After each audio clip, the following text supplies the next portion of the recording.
Corborn, Nations of the Ultracore. Official Story Trailer. I was expecting you.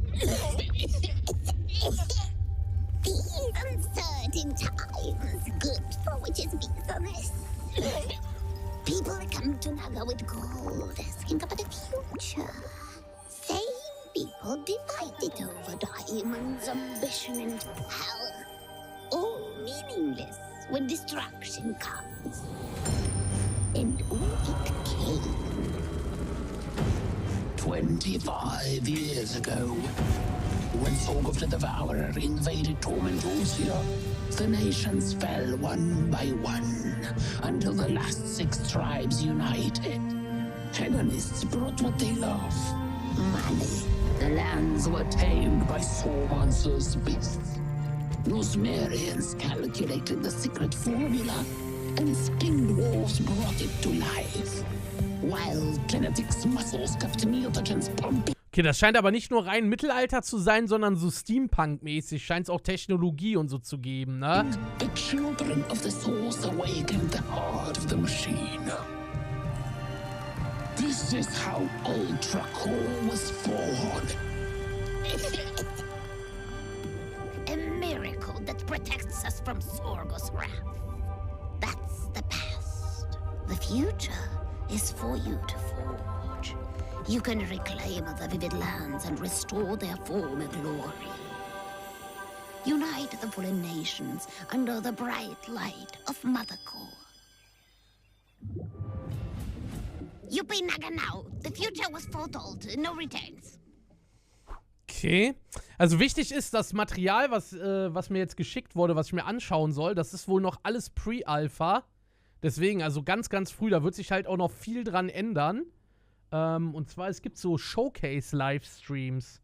Ja, wie gesagt, ist ein Sandbox-Survival. Wir gucken uns das einfach mal an. Ich habe selber gar keine Ahnung. The current state of the game in this month little update. Of course, disclaimer. This is pre-alpha footage. There's gonna be 2 main. Ja, sagt er auch selber. Also es ist Pre-Alpha-Footage, ne? Also das heißt, selbst wenn da jetzt Sachen nicht so geil aussehen oder so, dann dürft ihr nicht davon ausgehen, dass das im Spiel, wenn das released oder wenn das dann startet, so auch aussieht am Ende, ne? Also Pre-Alpha heißt vor allen Dingen, dass viele Dinge gerade grafisch noch nicht so detailreich oder aufwendig sind, weil die halt erstmal programmiertechnisch gemacht werden. Und normalerweise tut man bei einem Spiel halt erstmal den ganzen technischen Aufwand komplett beenden, bevor man anfängt, dann wirklich etwas grafisch bis ins kleinste Detail zu vollenden, ne? Things you're probably gonna see today. One of them Es sieht aber auf jeden Fall schon besser aus als das neue Pokémon-Spiel. is more like hearing. At some point. Ist das ein Alleinentwickler? Nein, das macht wohl ein Studio mit 30 Mitarbeitern mittlerweile. The music in the game will start, which will make me have to turn down the volume because it's currently way too loud. Our audio engine is not yet implemented fully, so please bear with me. You might not be able to hear a lot of the environment effects once I did that. And the second being, of course, the general lagginess that you see, which is not really an alpha problem, but more in the Asian server that I sometimes play on, and I think I did the last presentation on, is not yet updated to the current state of the game. So I am playing on a European server, especially when I fight, you might see some little lagginess. Also so wie ich das verstanden habe und mir das jetzt erklärt wurde, es gibt quasi so persistente Server, auf denen man spielt. Und dann gibt es eine Town, die ist ein Social Hub. Da gibt es auch ein Auktionshaus und alles. Und in dieser Town, in dieser Social Hub, das ist ein Server, der quasi dann von denen ist. Da kannst du über das Auktionshaus mit anderen Leuten und so auch Handel betreiben und so ein Kram. That is not really there. That is just because I'm recording here. And yeah, the third thing, I don't even have to mention blockouts, things that happen, little clipping here, that whatever. This is pre-alpha. A lot of it is work in progress. But that also comes with good things, regular updates. Today we're gonna talk about general visuals. You already see some of them. Our character's not naked anymore. Then additionally, we're gonna see a lot of updates on VFX, on general animations, audio that is linked to that. Then I'm gonna visit lore sites with you guys, which is quite exciting because they are an essential part of our event system, which is also something that is linked to the survival gameplay, repetitive content, or like repeatable content. Sorry, that's the better word in English. And lastly, oh no, actually not lastly, then I'm gonna share with you some updates on the building system because we have new skins / new materials in the game. There is a super early version of Stone. Nexa Gabriel, kannst du einen anderen Stream gucken gehen, bitte? Wäre lieb. Wenn nicht, dann müssen die Mods dich entfernen. Buildings. And then lastly, because it came in today, I'm going to share with you a look at the adventure map. Super, super work in progress, but I'm going to explain a little bit what our adventure might feel like, what it looks like. If you want to know more about that, please spam Chris so that he can make good updates. Generally, excited to hear your feedback. I'll ask a lot of questions towards you guys throughout this presentation so that you can please take the time to answer on YouTube, go to our Discord, which is actually the preferred way of interacting with us, or maybe our Reddit, which is also brand new. But let's jump right into it. As I said, oh, also I have 20 minutes today, so I need to hurry. I already spent 2 minutes on the introduction. So yeah, 20 minutes. I promise, Chris, I will not go way above time today. 30 minutes. I think that will be fine. So you see our character is now wearing an outfit. This is not the earliest outfit you'll most likely wear in the game. This is basically a leather armor, as you see, super cool looking. We still have the same face. We're currently also working on different character models, so you can see other hedonists. You see how cool the neck plate is integrated into it, because these neck plates, this golden thing, is an essential thing for a hedonist, kind of the mark of being one and a very respectable sign of being a part of their, or like a member of their society. Looks super, super cool. Really nice to see the character not being naked anymore. I really love it. Also an exciting iron set coming in soon. Hope to show and share that with you next time. Then there's updates on animation. I'm going to go over here where you can see it very nicely. I'm going to show them from this perspective first. The animations are fine tweaked a little bit. Then you hear sound. Für Pre-Alpha, finde ich, sind schon die Animationen nun so echt gut gemacht, ne? Man sieht zwar, dass das noch ein sehr früher Stadium ist, aber die Sachen sehen schon echt nicht schlecht aus. And you see some visual effects on the fighting. Like generally the combo finishers have it. You see some dust on the floor. This one not being fully finished yet. It does not have these effects. You see a huge difference. This feels much better. And you'll especially feel that once I go over here to fight this little Oropala. Also, peek your ears because you're gonna hear that Oropala interact with us.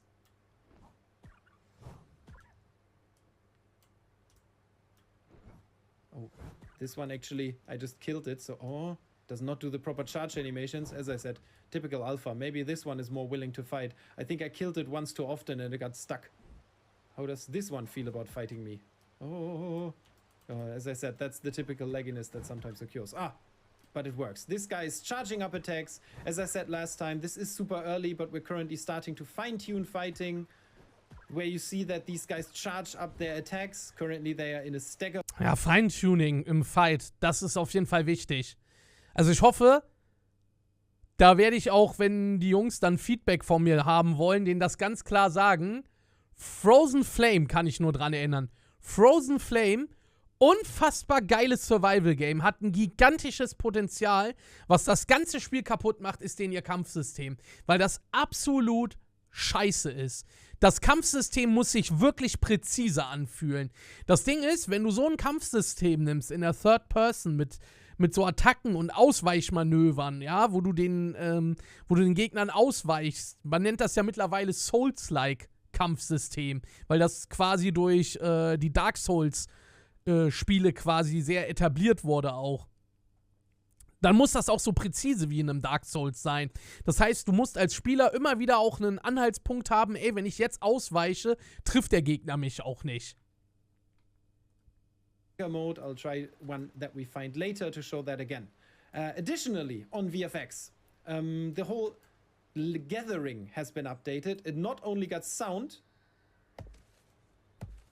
but you also see some VFX coming here, some effects which personally I think, especially if you look at the last presentation, makes a huge impact and shows how important these little tweaks are. It feels a lot less like slicing through water. Of course, clipping going on here, which is kind of normal in an online game, but still there's fine-tuning coming. Oh, now the music happens. I'm gonna turn down the in-game volume quite a bit because the music is intensely loud. Maybe even a little more, and then I'm gonna turn it back up later. Last thing I want to show you is the pickaxe and how it interacts with, where is it? Here it is. Also I have quite a good pickaxe. Ah, da siehst du das auch. Das Interface hat zum Beispiel noch gar keine Grafiken so. Also das Inventar. This is not a farmable rock. I'm such a rookie. Over there is one. I'm gonna walk over that. Which is also a good, there's iron even. I can show you the ores. Which is also a good way of showing, hey, this is something that is currently going on. We are doing a lot of tweaking, a lot of fine-tuning to prepare for alpha, which is, to stress that again, happening quite soon, actually, in about 2 months, no, even less, 1.5 months. Let me just tell myself it's 2, so I feel better. Yeah, here you see 2, like not final VFX in yet, but you at least hear some sound, I hope, over the music. As I said, again, sorry that the music is not turnable down, or like I can't turn it down. The audio engine is not in game yet, but you see some bumbling, some humbling, some things going on. Super cool, I think personally. And also, maybe the music is a good way of going to the next part of this presentation, because what I would love to show you next is lore sites. Lore sites are not just decoration on our map. I'll just teleport to one. Let us start with the tall tree farm.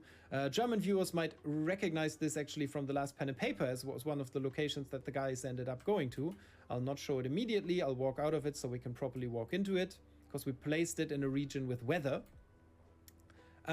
Lore sites are part of the event system. Events are repeatable content pieces on the survival map. Let's just say you go to Piper's Whistle, for example, which is a town that we're going to see later, and Piper's Whistle is under attack, and you are asked to help fight the bandits. And in several steps of something that is kind of like questline-like, but not really. There's no quest log, there's no personal progress, or no one telling you to do all of this. It's more like you go to Piper's Whistle, you see that the windmill is on fire. You go over there and fight the bandits, extinguish it. Then you're asked to please go to the graveyard and fight the ghosts of the people that are now like that are in turmoil because they were attacked by the bandits. Then they say, hey, these bandits, they just won't stop. Sorry, I have to mute my phone real quick. Then these bandits just won't stop attacking, so please go to the bandit camp and fight them there in the forest. We're actually going to see that bandit camp today. And that is how that happens in different steps, and it's closely linked to your town, which we're going to speak about a little later. Also, good reminder, watch the last one. I already said it. There's a lot of explanation what towns are. But tall tree farms. Let's walk into this. You also heard a little step in the rain already. This is a beautiful space. There's some blockouts here still. This farm basically is called Tall Tree Farm after that gigantic tree and the gigantic nuts it produces that this farm basically lives off. Also, the farmer living here has decided to... Was ich richtig cool finde, ist, wie diese ganzen Kreaturen und Lebewesen hier gestaltet sind.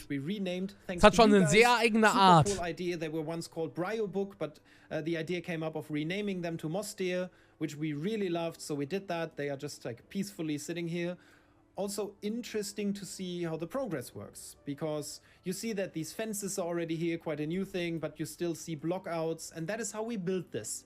Our artist, in this case Emmanuel, goes in, and after our level designers have set up a general layout of an area or the position of an area, which also comes from a narrative designer, Emmanuel went in and just designed things, and when he does not yet have an asset, he just puts down, for example, a grey box for the house or for these troughs or troughs. Die Mobs sind viel zu süß, um sie zu bekämpfen. Die hier sind auch, hat er gerade gesagt, das sind friendly Mobs, also das sind friedliche Wesen. No, troughs, I think, right? In English, where the Mostir can eat from or that tree. But let us walk right in and actually let the picture speak a little more. Also, you see the beautiful cliffs that we made, super cool.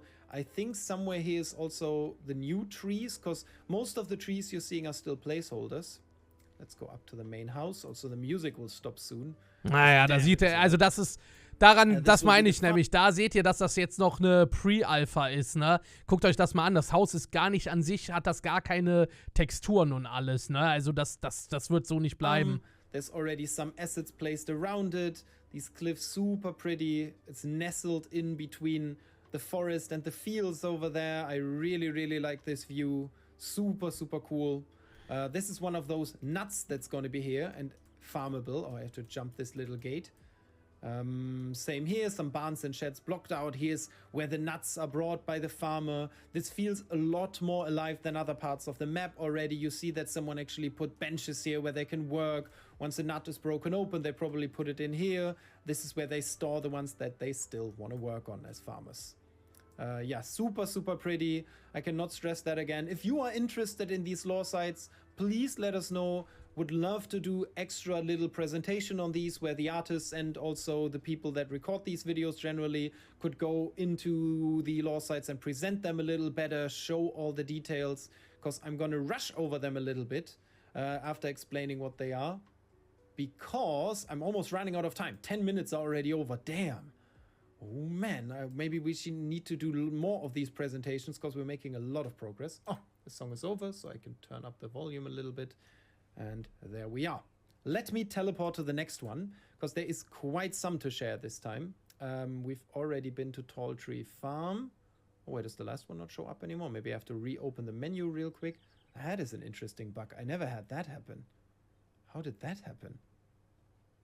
Huh, interesting. Maybe someone took them out of the... But no problem at all. Here's the graveyard. Let us teleport there real quick. So this is a second one. We're close to Piper's Whistle now in a graveyard-like area. Let me again walk out and walk... Oh, this is new because we added like a mist fog effect here. Also, you'll see a lot of placeholder assets here that are just here to show what we're... Ah, okay, die Sachen sind auf jeden Fall... Also die Dinge, die jetzt schon designt sind, die sehen schon echt sehr geil aus. Of course, most villages have graveyards. This graveyard being kind of a spooky area, you already see a little bit of a misty, foggy effect happening once we walk into it. That's also why you saw that little black mist on the ground, even though it looks kind of cool. Actually like it. Also a new asset here, built by our department. Actually, this is built by a character artist who did some environmental design. Helmut, our artist, made this one. Super cool. At night, you can even see them glow up. I think it's about to start being night, so we might see some of that. Yeah, this being the graveyard, you see a lot of the blockouts. As I said, part of this process being that we make these blockouts, we put them in, then we send out a request, or our 3D team sends out a request to the concept team, which then makes these gravestones happen in a way that they are needed. And then we revisit this area. And for example, yesterday, that revisit came to a super cool idea. You see that bone blockout of a gigantic creature that seemed to once roam here but died. And we're going to put the head of this creature as an element into this graveyard where you can enter that head then and go below earth into the rib cage of the died creature and fight enemies there, do some things, make it more interesting. Again, this is part of the event system. This is not solely decorational. There will be things happening here in-game where you can interact with the environment and the event happening. Oh, looking super cool. Like really, really nice. I really, really like this, especially the mist effect as it's getting darker. Generally, we will put it... Ah, damn, it's getting night. Nice.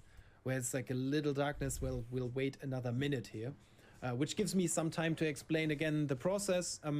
We basically have the survival map that we're currently on. Ambrose only right now, but we're already working on a second zone, which will most likely be the Liquid Meadows. That's where the Children of the Source live. Also kind of, I guess, an unofficial fan favorite, which surprised me, because I thought I like hedonists and steam dwarfs, but who am I? I just invented these things. But no, really, really cool to see that you guys already talk about things on Reddit, on our Discord. And yeah, then we basically design the map, we make these areas, and that allows us to get a better vision of things, to also introduce more people into the creative process. Oh ja, now you can... Also was ich bei dem Video echt interessant finde, also er erzählt ja sehr viel über die Locations hier, ne? Also jetzt gerade wird so ein bisschen etwas über die Welt und wie die Locations noch gestaltet werden erzählt und so. Aber was man dann auf jeden Fall merkt jetzt so, dass sie sich sehr viel Gedanken zu den einzelnen Locations machen, um die interessant zu gestalten.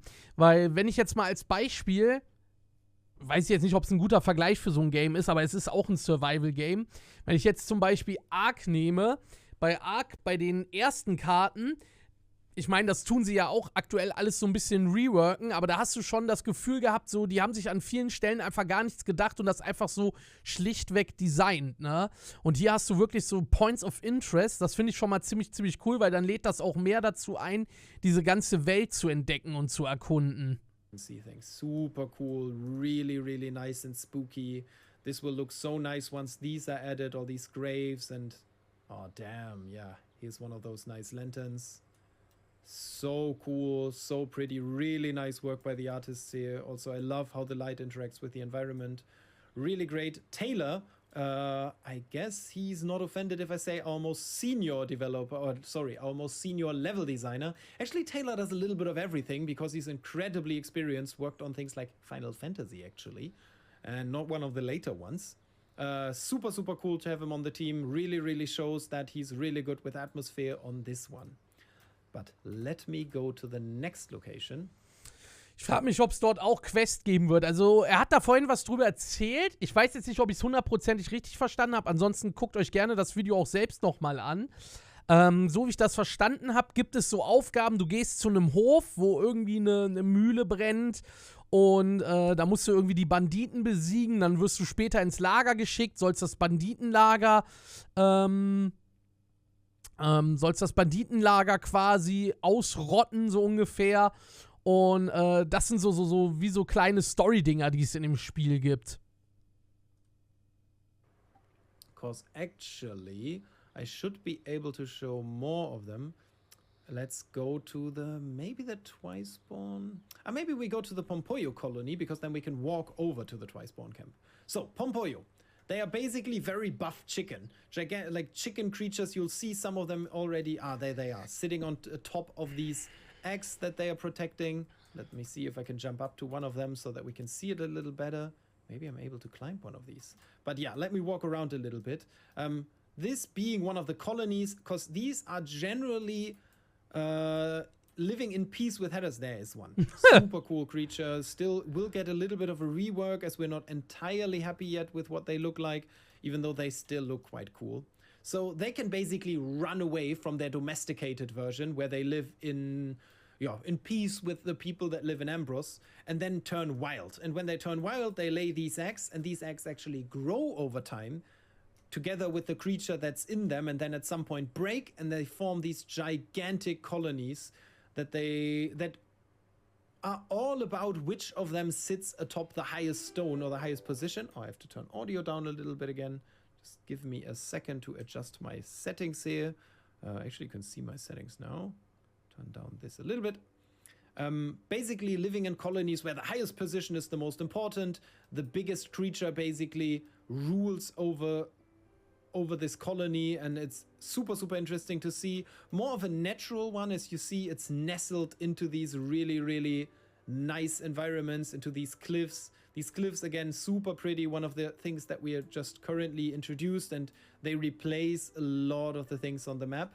I hope the night is soon. Oh, yeah. Oh, damn. Yeah, sun going up, seeing the block out of Megalos, the gigantic, like the eternal dinosaur. Or Sauropod. Alter, was ist das denn? I think is the super cool. But yeah, let us walk to the Twice-Spawn camp, as we're running out of time and there is still so much to show here. We're gonna run past some Fateveer, pretty creatures, gonna get some new animations probably, but already looking quite nice. Like kind of a mix of a swan and a deer. Will be kind of a peaceful but huntable creature in the game. This is the male version. Do we find a female somewhere here? Oh yeah, there it is. This is the female version. Super, super cool. As I said, animations are work in progress. Krass, okay, Männchen und Weibchen sehen bei den Kreaturen auch leicht unterschiedlich aus. Let me walk over to the Twice-Spawn Gambit camp. It is a little hard to find, but maybe that gives me some time to explain the lore. The Twice-Spawn call themselves Twice-Spawn as they consider themselves outcast of the hedonist society. They are kind of rebellious teenagers, basically. They try to dress up cooler than all the others and show in every way possible that they are not part of what hedonists consider normal society. The result of that being that they consider themselves born again, basically. They live in a new society. They are not what they've used to be. But they terrorize the society that they despise, the hedonists in general. And this is their hideout in the forests. Super big area. It's kind of nestled again into the wilderness. We're in the middle of a forest. When I run around here, you'll see that there's more and more. A lot of blockouts here, mainly because we still haven't made those tents. We have made a lot of fabric, as you already see on these cool things that you see here. A little area here where you can potentially even have a crafting station for cooking later. So again, this will be part of the event system. This is not just to walk here and look at it. There will be enemies here. You can fight them. Maybe in some versions these enemies are gone and you have to go here and retrieve some of the things they have stolen. There's also like a hidden little path here. Super cool. And if you're interested in this, we can absolutely do a little video where we explain the creative process behind these, because it's super interesting how we even kind of make use of all different sorts of art, even AI that we generate by putting our own art into things, and where at some point was used for this. Super, super interesting to see how these come up from idea to actually be on the map, how a lot of them get scratched and thrown away, and how some of them end up being a lot bigger than they originally were, like the colony we just visited. Super, super cool. Nice, because it kind of starts showing that this world is coming to life a little more than it originally was. But again, there is so much that I have to rush a little bit. We're already at the 19-minute mark. Let us go to the Lover's Shire, as it is one of the bigger ones. And then last we go to the Unread Love Letter, because those are incredibly nice too. Where are we? Oh, we are right in the middle of it. This is again something that the German viewers might recognize from the last episode of the pen and paper. We actually built this after this episode, as it was not yet really flushed out. This is Lover's Shire, again just a block out, but this is where young hedonist couples go to mingle. Kind of a toxic area almost, completely different herbal and floral environment than the other environments. You'll see different plants, as you see, super vertical, super cool. I'll run out of it in a moment just to show you how hidden it is from the surrounding areas, because you cannot see this once you walked into it, before you walk into it. Super cool, these paths nestled or like winding alongside the cliffs. I really, really enjoy this. Again, done by Emmanuel, this one. Super, super pretty, super, super cool. As you see from here, you can basically only see a little bit of different plants coming in, and then the area actually starts. I think there's another entry over here. Entrance, sorry. Let me just do that real quick. Also, this one will be integrated into the bigger event system. I'll do my best to explain that. Maybe actually next month is a good thing, because then the system is more flashed out, makes a lot more sense. Yeah, and then suddenly this opens up. Super cool. Up there will be a bigger area, not yet blocked out, but yeah. Then the boombox in the middle. Don't be confused by the term. It's again something from the German pen and paper. As I said, it still influences this world, as things that are spontaneously made up still can find their way into the actual lore of this world. Let me use the shortcut of jumping over here. Another thing I really like about this one, taking these neat little shortcuts. But yeah, sadly, not enough time to look at this even further, but it's beautiful view from here. Oh, let me turn up in-game volume a little bit again, as the music stopped. But yeah, so I want to show you so much, so let's go to the Unread Love Letter, as that is another one that I really want to show you guys. Super cool for its verticality. Basically, only this thing is the lore side. A tree that someone carved a love letter into that was never read due to very sad reasons. Also das Gebiet sieht schon sehr, sehr interessant aus. Also man merkt, ich denke mal hier die Bereiche, die noch so frei, so großflächig sind, da wird überall noch was hinkommen. Aber man sieht schon, also hier ist schon sehr viel Liebe zum Detail reingeflossen, ne? Deswegen also, ich hoffe auf jeden Fall, dass zwischen den Points of Interest, also die ganzen Wege, die dazwischen sind, dass das alles natürlich auch schön detailreich ist. Aber wie man hier sieht, wird das auch anscheinend der Fall sein. Also das sieht ja, finde ich, schon sehr cool aus. The whole area was designed, which is these cliffs, that bridge, and something that quite shows in a nice way. I'll just jump down here without dying, because there is already fall damage in the game. I can also eat some berries to prepare myself for the fall. Super cool. The road kind of serpentining its way down here. Really, really nice. Really, really shows a lot of potential of these. Even if they are just more, this one being more decorational in its nature. Super beautiful, super fun to do. Yeah, it feels great to be down here, look up, and yeah, wonderful work. Again, I cannot stress enough, these cliffs are just gorgeous. I can't wait to have our own trees in the game. Some of these bushes, like these darker ones, those are the ones that we made in comparison to the ones on the left. Like these ones that I'm currently wiggling in. Those are basically store-bought. Kingslick, wir gucken uns gleich noch weitere Videos an. Das ist jetzt, glaube ich, gerade ein Video, was erstmal nur so ein bisschen die Welt zeigt. Und an sich, wie das Spiel ist und so, das sieht man dann wahrscheinlich gleich in den anderen Videos noch. Placeholder, these are the ones that we made. super, super much better. I'm a big fan of them. It's more in the style that we're aiming for. And yeah, once the trees are changed, hopefully for alpha, huge impact. These are just being here for scale. We need these so that our artists don't forget that the world is in scale to an actual playable character. Let me equip my sword again, I feel cooler. Yeah, super, super pretty, but as I said, we have to hurry a little bit. In this case, I will have to, I hope I don't press the wrong button. If I press the wrong button, the game might crash and then you will have a little cut. Because there is, oh, it's loading. Oh, perfect, right button. No problem at all. So, I just pressed the button to go back to spawn because I want to show you the new part of the building system. I have prepared something for you guys. I have already set up a little stone house. For those who don't remember, you can see it in the last one, but let me super quickly build something with a wood system. As you see, super easy to use, quick. Also, I'm cheating so that I don't have to use resources. I just put this little marker out here, no problem, and suck. I don't need resources anymore. Just to show you, there's this system that we already had in place. You can put different skins of things. This is the wood skin. That was the first one that we put in the game. We're currently working on several others. Yeah, door frames, everything. And then we have just now built the stone one. Basically, there's a completely separate menu here with all the stone pieces.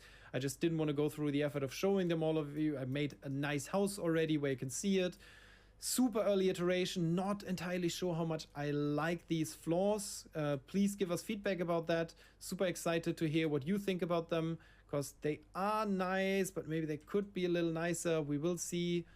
Also, like the visuals, as you see, there's different colors to things, like there's a darker and a lighter version. Yeah, feel free to give us feedback, would love to hear it. There is already some things that we already realized we want to change, of course, like these things clipping through, super early iteration.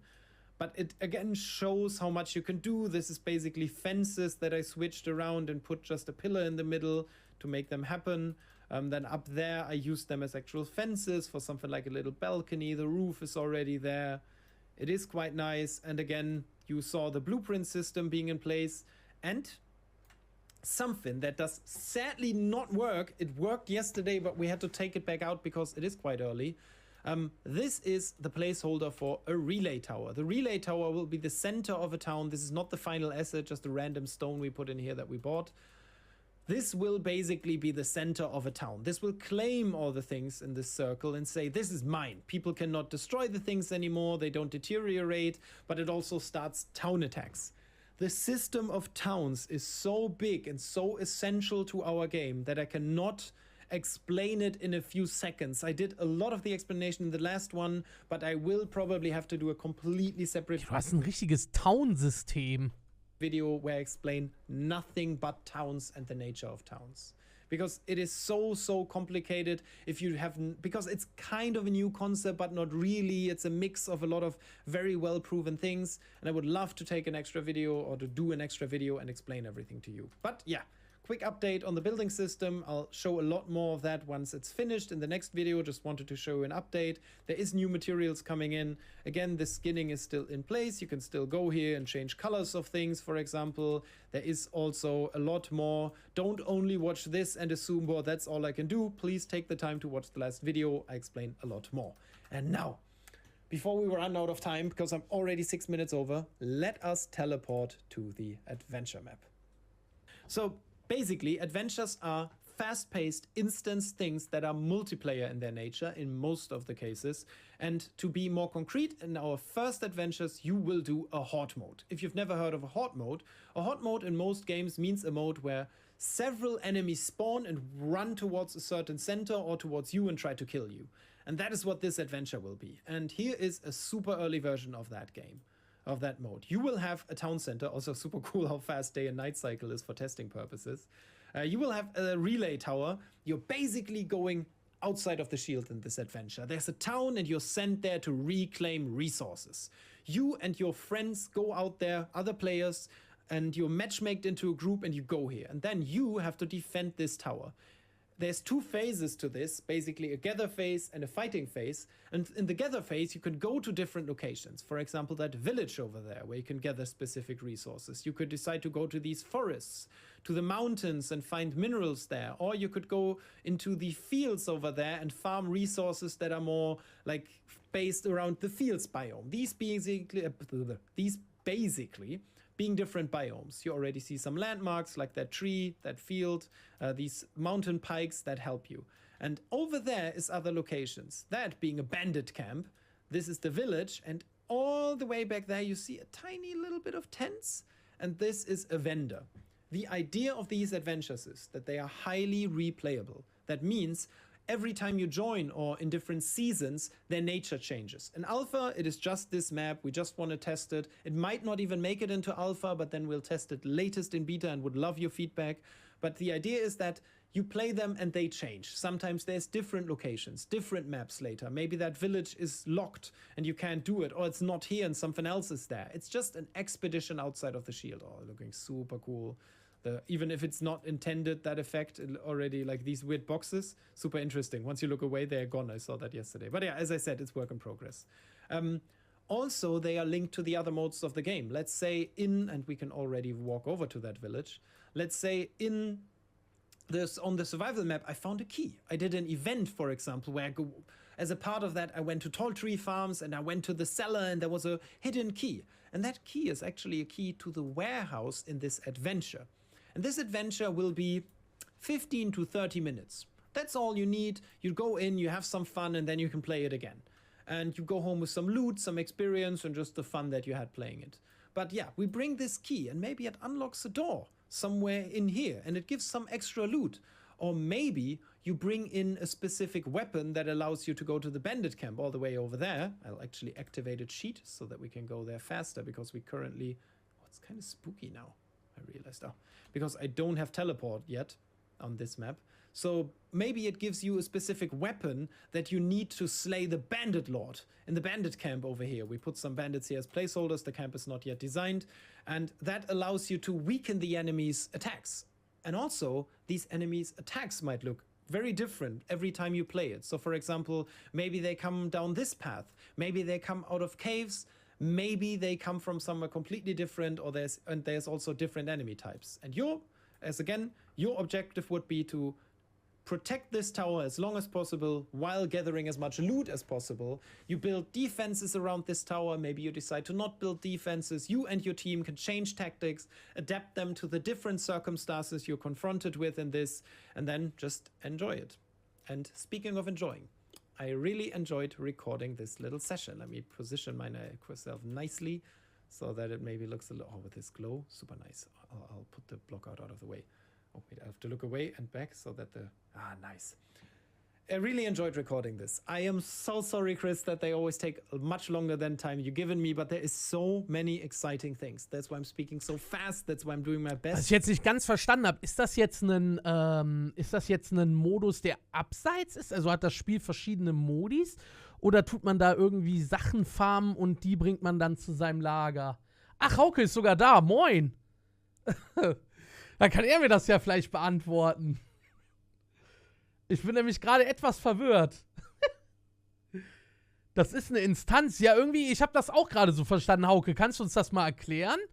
Weil gerade warst du hier in dieser Welt, wo das Haus stand, wo gebaut wurde, und dann bist du ja hier rübergegangen. Und ich habe jetzt so verstanden, es gibt halt so einen Horde-Mode. Man muss dann hier was verteidigen. Das ist ein gesonderter Modus, eine Instanz. Okay, und die Sachen, die man sich dann hier erspielt, die nimmt man dann mit in seine Welt, oder wie? To show you all of this. Please feel free to ask questions. I know that sometimes I forget that you don't know as much about this game as I do. It is a survival game, the first. Aber du spielst mit deinem Charakter, okay?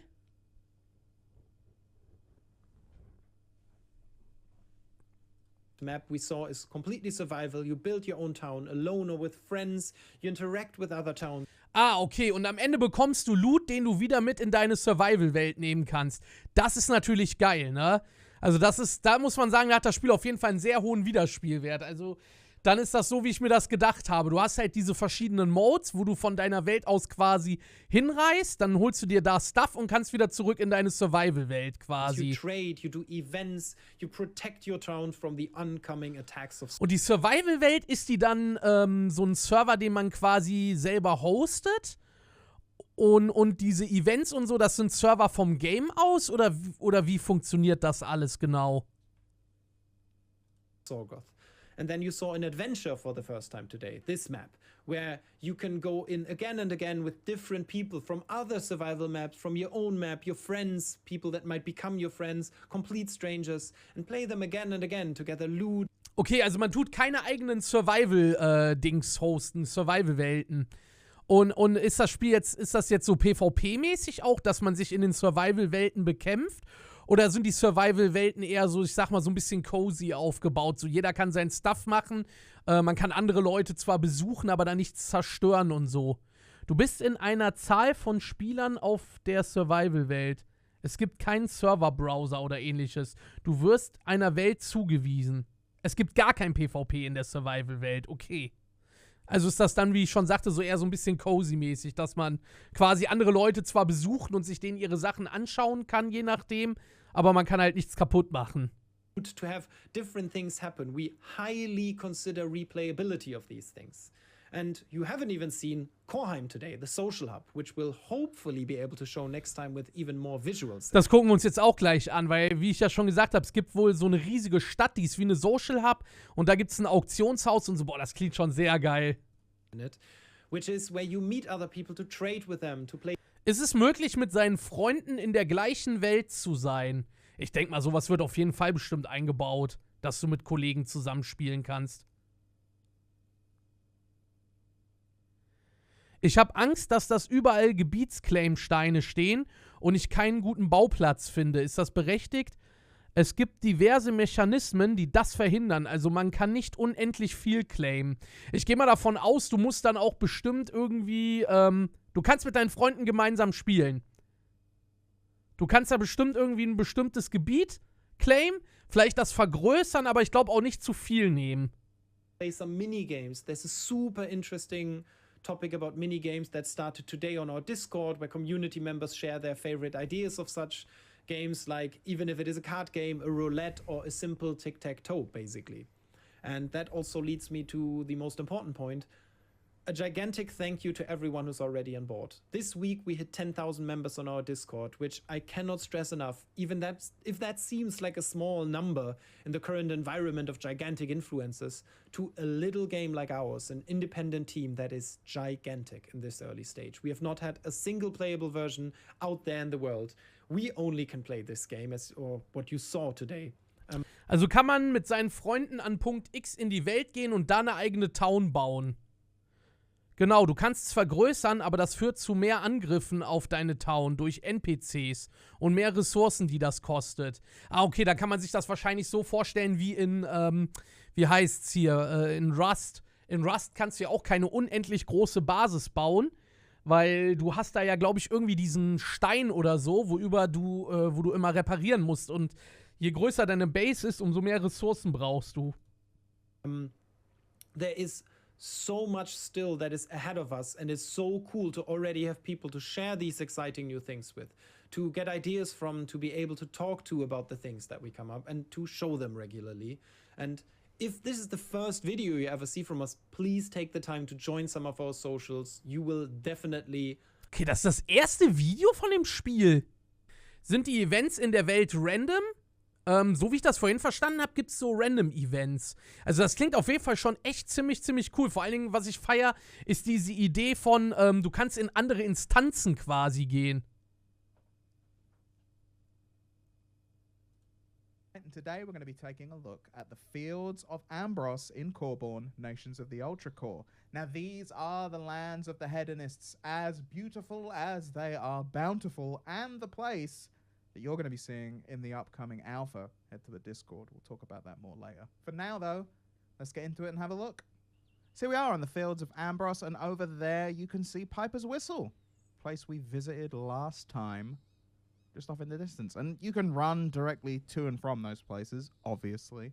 But, you know, just to give you a sense of kind of where we are. All right, so when you first start, I don't even have an axe. Hauke, ich gebe dir direkt ein Feedback. Ein Feedback, das ich dir als sehr, sehr, sehr intensiver Survival-Games-Spieler einfach nur ans Herz legen kann. Macht bitte ein gutes Kampfsystem. Es gibt so viele geile Survival-Games und die sind einfach nur am Ende scheiße, weil das Kampfsystem kacke ist. Also bestes Beispiel aktuell ist einfach das Spiel Frozen Flame. Das Spiel ist so geil gestaltet, das hat so geile Features, das Bauen ist geil, das Farmen macht Spaß, die Welt ist cool gemacht. Aber der größte Manko an diesem Spiel ist einfach das Kampfsystem, was absolut scheiße ist. Das macht gar keinen Spaß, das Kampfsystem. Wenn sie das besser machen würden, dann hätte das Spiel ein Hitpotenzial. Or anything like that, right? So we're gonna need to find some wood. We're also gonna need to find some food. Mushrooms are my go-to. You see, that immediately went into my quick slot. That's something you'd have to set up normally. I can show you that. Hold up. Die Sounds gefallen mir schon sehr. Normally, you would drag that like into your quick slot, right? Like, boom. So next thing, we're gonna need some wood, and before I have an axe, we've got twigs on the ground, right? So this whole process takes a little while, and I am one of those people that really Dankeschön für likes den Sub, gathering. Hauke. Something I love about the game we're making and the genre in general is that it caters to a lot of different types of players. You have people that like to plan, people that like to build, and people like me that just Ist schon rudimentär das Kämpfen, aber es gibt schon Dodge, Simple-Kombos und so weiter. Das ist auf jeden Fall geil. Also ich habe das vorhin auch schon gesagt, was ja mittlerweile so ein bisschen Mode geworden ist, ja, dass ja die ganzen Survival-Games sich diesen Souls-like-Kampfsystemen bedienen, wo du halt quasi deine Rolle hast, mit der du ausweichen kannst und dann deine Schläge und Ausdauer und so. Das Problem ist, was viele Survival-Games halt nicht gut umsetzen bei diesem Kampfsystem ist, dass sich das auch wirklich präzise und, wie soll ich sagen, keine Ahnung, wie soll man das am besten ausdrücken, dass sich das halt fair anfühlt, ne? Bei, ich sag jetzt mal zum Beispiel Frozen Flame ist das Problem, du kannst halt gar nicht einschätzen, wie weiche ich am besten dem Gegner aus. Das heißt, wenn du eine Rolle machst, zum Beispiel bei Dark Souls hast du ja, wenn du die Rolle machst, da gibt es ja immer so einen Punkt, in dem, wenn du in dieser Rolle drinne bist, bist du unbesiegbar und kriegst kurzzeitig gar keinen Schaden. So kannst du ja, wenn du alle Gegner genau studierst, quasi lernen, den Angriffen gut auszuweichen. So, und diese Mechanik, die setzen viele Spiele gar nicht richtig um. Du machst dann eine Rolle, denkst ja, ich weiche da mit dem Gegner aus und wirst trotzdem getroffen. Und dann fühlt sich das ab dem Moment nicht sehr geil an. just like to gather resources and going around doing it. So I'm gonna cut this video down a little bit because needless to say, I just started gathering resources. Okay, so why am I collecting all this stuff? Well, let us look in the crafting menu because... Wir schauen viel bei Dauntless ab. Oh, Dauntless habe ich sehr intensiv gespielt. Ich war da ja in der, als sie die Rangliste eingeführt haben. Die haben ja irgendwann so ein Ranglisten-Feature für die Lady Fortune eingeführt. In der ersten Season war ich Global Platz 1, also weltweit. So, Dauntless habe ich sehr intensiv gespielt. Ich glaube, ich habe in dem Spiel, weiß ich gar nicht, ey. Du siehst ja bei Epic Games, glaube ich, nur die Tage, ne, Spielzeit. Das sind auf jeden Fall einige. Aber irgendwann habe ich aufgehört, weil die einfach nur noch Skins rausgebracht haben und keinen guten Content mehr. Ja, das Kampfsystem, das Kampfsystem von Dauntless ist echt extremst geil. Das ist wirklich richtig, richtig geil. Also, ich sag mal, die hatten auch viele Ansätze, was ich sehr geil gefunden habe damals. Es gab ja diese Exotic-Waffen oder generell die Exotic-Items. Das sollten ja so ganz besondere Items sein. Und was sie richtig cool gemacht haben am Anfang, du musstest halt die Mobs grinden und Glück haben, dass dieser exotische Bauplan von einer Waffe oder irgendeinem Rüstungsteil droppt. Was ein ultra geiles Feature ist. Alleine das hat schon zu unfassbar viel Langzeitmotivation geführt, weil es ist ja ein Hunting-Game. Also für die Leute, die nicht wissen, was Dauntless ist, vielleicht kennt ihr Monster Hunter, sowas in die Richtung ist das. Ist aber alles ein bisschen von der Grafik her eher so Richtung Fortnite, so ein Comic-Stil und ich sag mal einsteigerfreundlicher gemacht, alles in der Hinsicht. Und ich weiß noch, ich habe damals, ich glaube wochenlang gefarmt, bis ich endlich mal das erste Exotic-Teil hatte, also den Bauplan. Und dann musstest du von den ganzen Gegnern noch bestimmte Teile farmen, um das exotische Item bauen zu können. Und die waren richtig stark. Das haben die irgendwann komplett rausgenommen, leider. Obwohl das eigentlich für mich so die höchste Langzeitmotivation im Spiel gegeben hat, da tagelang auf so einem Bauplan hinzufarmen und dann auch noch tagelang die Ressourcen zusammenzufarmen. Why want, in order to get enough wood to start building a house, is going to be an axe. Ah, guck mal, jetzt sehen wir auch ein bisschen was vom Bausystem. I need Orapala resin and I need linen. I need one more bit of wood. I'll be good to go. In order to fight an Orapala, I am going to need a wooden sword. So, first, we need one more bit of wood. Alright. So, we have enough to craft the wooden greatsword. So, let's do that. Ja, habe ich schon gesagt, Hauke. Also das, ne, Leute, also das Interface und so hat noch kein Design. Wie gesagt, meistens ist es so, dass ein Studio hingeht, setzt erstmal die ganzen technischen Aspekte um. Vor allen Dingen bei so einem Interface passiert es auch sehr oft oder so ein Inventar, dass man sehr schnell wieder Dinge verändert. Und wenn du das dann schon designt hast, ist das halt verworfene Arbeit. Deswegen arbeitet man eigentlich eher mit so Platzhaltern, macht das alles fertig und zum Schluss, wenn man sagt, ey, so ist der Aufbau, so wollen wir das machen, dann wird das quasi alles designt. And then we're going to find an Orapala and fight them. Yes, there you are, Orapala. Now this combat, again, pre-alpha. We are pre-alpha, but...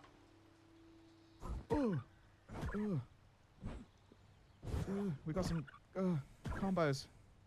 You hear that? Makes a little noise.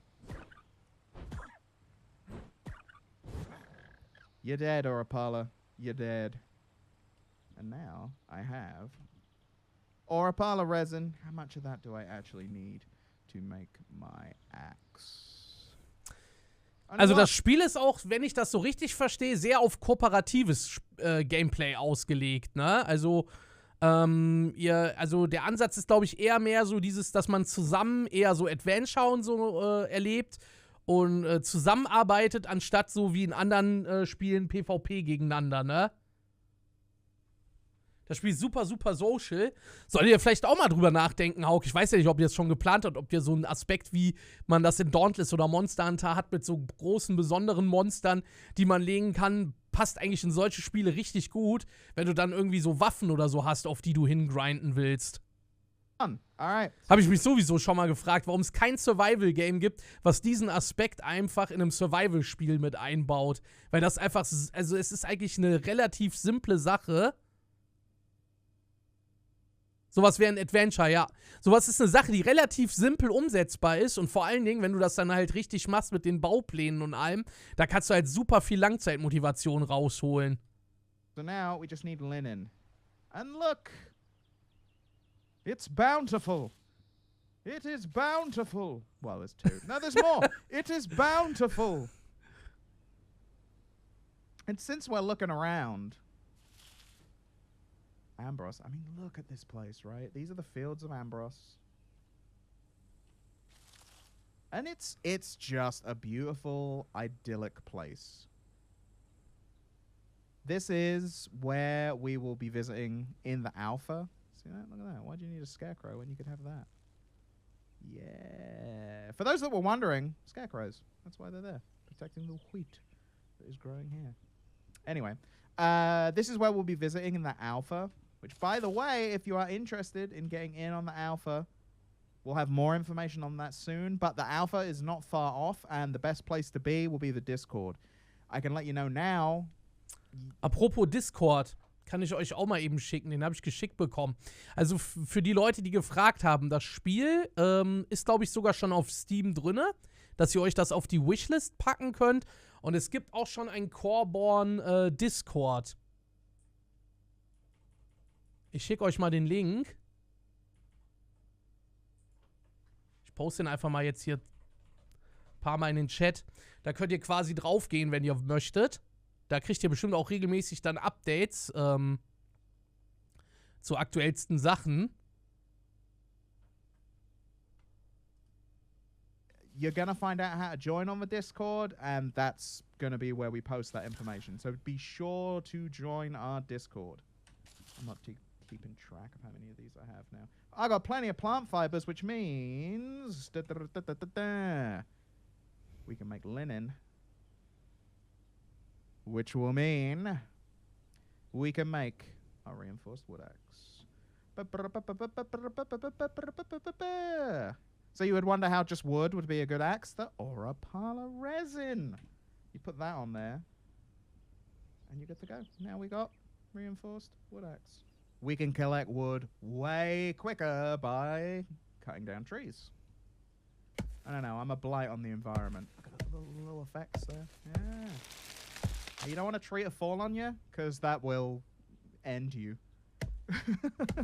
We're working on the balancing on that, but like, definitely, this is a survival game. There's going to be a penalty to if a tree falls on you, right? Like, if you cut down a tree in real life and it fell on you, there'd be problems for you.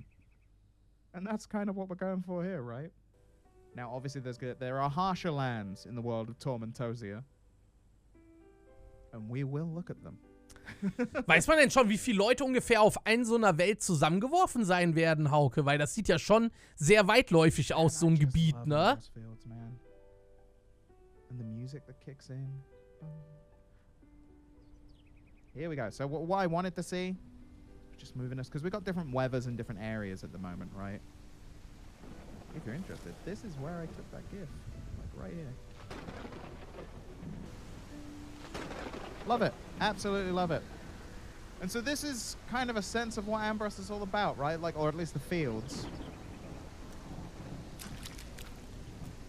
And again, the rain will just stop at a certain point because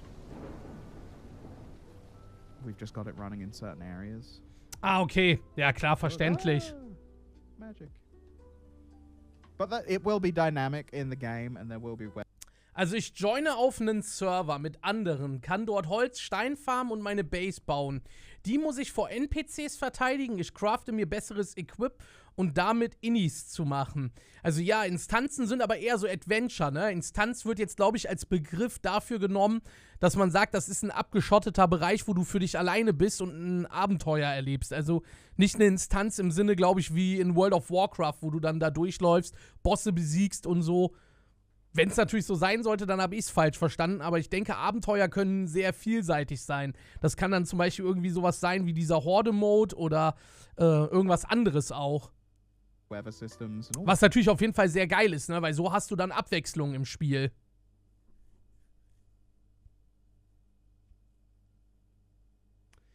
Ah, Adventure können auch ganz andere Sachen sein. Also vom Rennen-Minigame bis zum kampflastigen Tower-Defense. Okay, und gibt es dann in den verschiedenen Adventures auch verschiedene Ressourcen, die man quasi nur aus diesen Adventuren bekommt? Oder wie ist das gedacht? That stuff, so check it out. So from here, one of the next things you'll want to do is build a house, right? So I could do that. Ah, okay, also seltene Ressourcen werden eher aus Adventures kommen, okay. Das ist natürlich geil. Lion King life. We could be right here, holding up Simba, letting everyone know. Yes, now this is a place to build a home. Look at this. I can quickly, I just copy that with the middle mouse button. And I've made a nice little square, right? And I've got wood that I cut down, but not enough.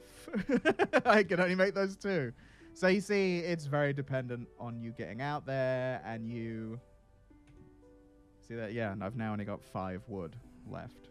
So I have to go down. Aber ich sag mal, wenn das Kampfsystem in die Richtung von Dauntless geht, dann bin ich ja bestens vorbereitet für dieses Kampfsystem. And cut more wood. But one of the cool things about this is you can do a blueprint system. You've seen this in games before, but I think ours works quite nicely. I really like this copy feature. I'm just pressing the middle mouse button. Ah, okay, man kann also die Sachen quasi kopieren, wie ein Grounded. From here, I can just build my blueprints out, right? Like, even though I don't have... Ist auch geil, dass man quasi so Blueprint-mäßig sein Haus schon mal vorab bauen kann. Auch quasi, das haben ja auch mittlerweile viele Survival-Games. Genau, und diese Blueprints können auch andere Spieler in deinem Town fertigstellen. Ah, okay, cool. Und kann man auch Blueprints quasi, ich sag mal, speichern und irgendwie scheren oder sowas in die Richtung? Oder ist sowas gar nicht geplant? All the resources I need, I do have the ability to get here and say, this is what I want my house to look like in the future. couple of windows, I think. So, like, this is just the start, right? Ja, ja, Alex, du kannst quasi dein ganzes Haus mit Blueprints vorbauen und dann nur noch die Ressourcen dran setzen.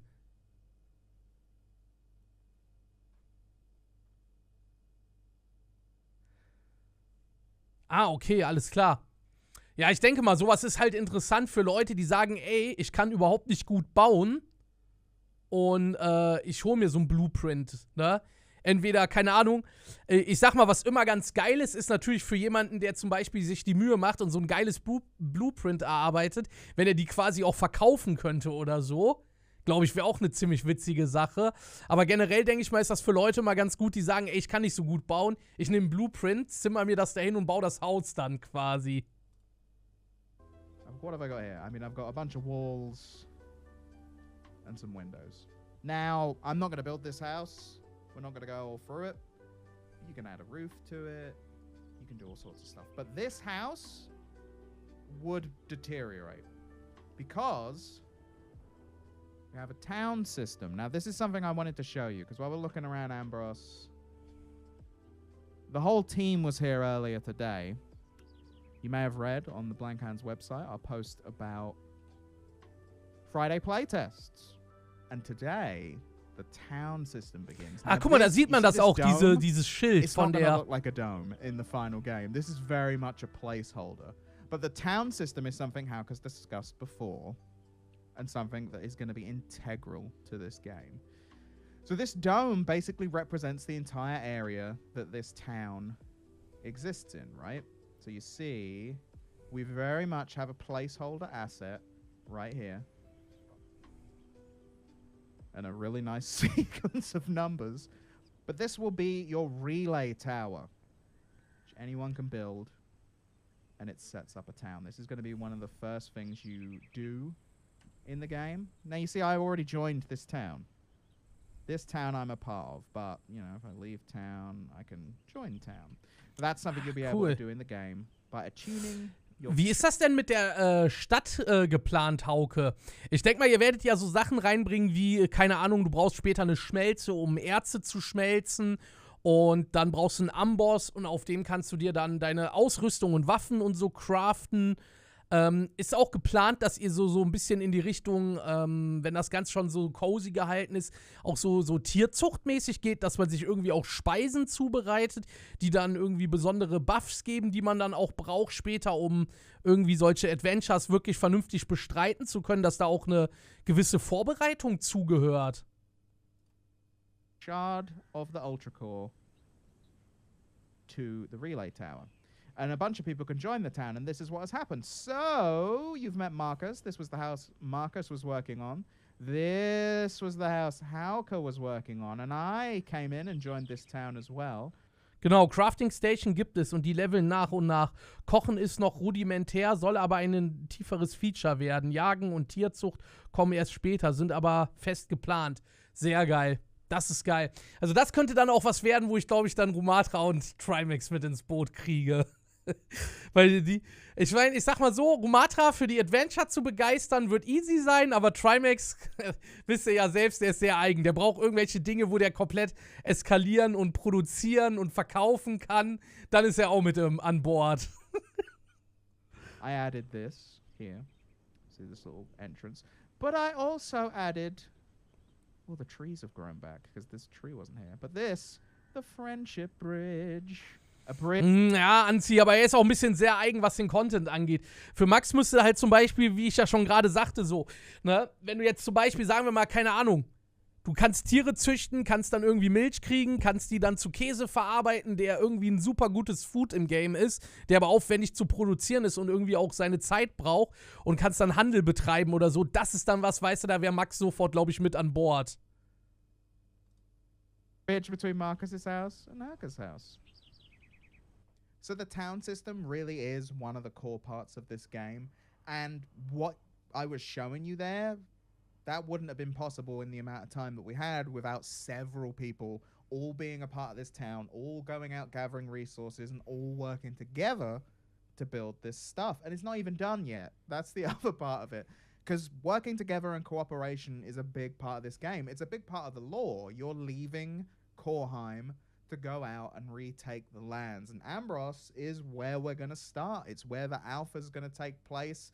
I mentioned it earlier, but do get on the Discord if you want to find out more about the alpha. This is the land we're going to begin retaking together, and then we are going to expand out over time into Tormentosia. And it's going to be really cool because we're going to have these towns that we're all going to build, and they're going to be dotted around the environment. Kann ja schon mal verraten, dass wir momentan denken, dass wir Kochen super wichtig machen und ein paar ganz coole Ideen haben, die es möglich machen, Essen sinnvoll zu traden und zu verkaufen.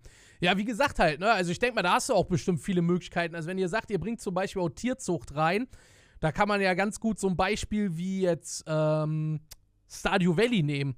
Ich sag mal so, die Server sind ja wahrscheinlich, denke ich mal, durchgehend online, wenn man das so ein bisschen in eine Richtung wie bei einem Browser-Game aufzieht oder auch wie, ich sag jetzt mal als Beispiel in World of Warcraft, dass gewisse Dinge eine Abklingzeit haben oder benötigen und du zum Beispiel von einer Kuh als Beispiel nur alle 24 Stunden eine Milch kriegst und damit dann irgendwie einen Käse herstellen kannst, der wertvoll ist für irgendein richtig aufwendiges Gericht oder so, dann hat das ja schon quasi seinen Mehrwert in der Hinsicht, ne?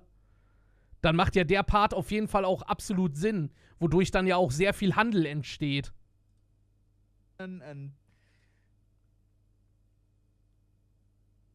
Genau. Ja, genau, das ist das nämlich. Genau, das meine ich.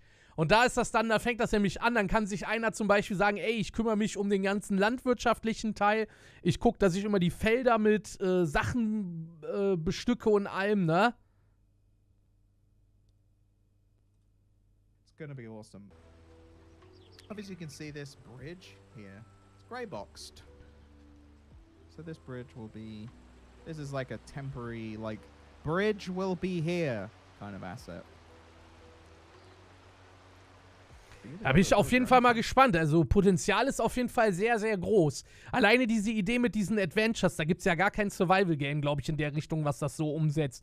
Und da kann man ja schon tonnenweise Content in so ein Spiel reinbringen. Aber ist das ein Spiel, was ihr jetzt auch plant, wirklich dann langfristig immer wieder zu erweitern, Hauke? Also auch für die nächsten Jahre? Also ist das so ein Game, wo ihr jetzt sagt, jo, wenn das einen entsprechenden Erfolg hat, dann werden wir da immer weiter dran arbeiten? Oder ist da irgendwie auch ein fester Punkt geplant, wo ihr sagt, so mehr als der Content wird nicht reinkommen? One could do this. Ah, okay, alles klar. I don't think I have enough resources to do it at the moment. But one could begin to build their own bridge. Now this will deteriorate because it's not within a town. Das Bausystem arbeitet mit Grid, oder? Also ich glaube, du setzt das erste Ding frei und dann kannst du den Rest da dran setzen. So that's one thing to remember. If you're not building within a town, you're building, like, your structures will deteriorate, so they won't be permanent.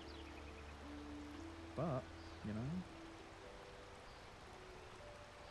you could start to build a bridge. You can see how this would be a bridge and how you could help tame the landscape for yourself and some friends while you're out. And there you go. You'd build across and you'd go from there. Now, I don't want to mess with them, but yeah. Alter, was ist das denn? It's all pre-alpha. There's some brilliant animations in this game. Our animators do amazing work. Okay, goodbye. Our animators do amazing work. All right. Cutting back to Chris. Cutting back to Chris. Thank you very much for joining me here today, taking a look around Amboss Field and taking a quick look at some of the survival. We looked at some of the building and the very early parts of the town system. That's something we're going to expand on more and more as these videos go along and as we build up to the alpha. Because that really, as I said, I can't emphasize it enough, is a core part of this game. If you have any questions, do leave them below. Or join us on Discord, where a lot of us hang out. Questions get answered all the time, but mostly we just have fun talking about stuff. So come and join us over there. For now, though, thank you very much for watching. I will see you in another video very soon. Take care of yourselves. Bye-bye. Ey, sehr geil. Also ich bin wirklich sehr gespannt. Also hat auf jeden Fall richtig Potenzial, ne? Also Leute, ich kann euch nochmal den Link schicken.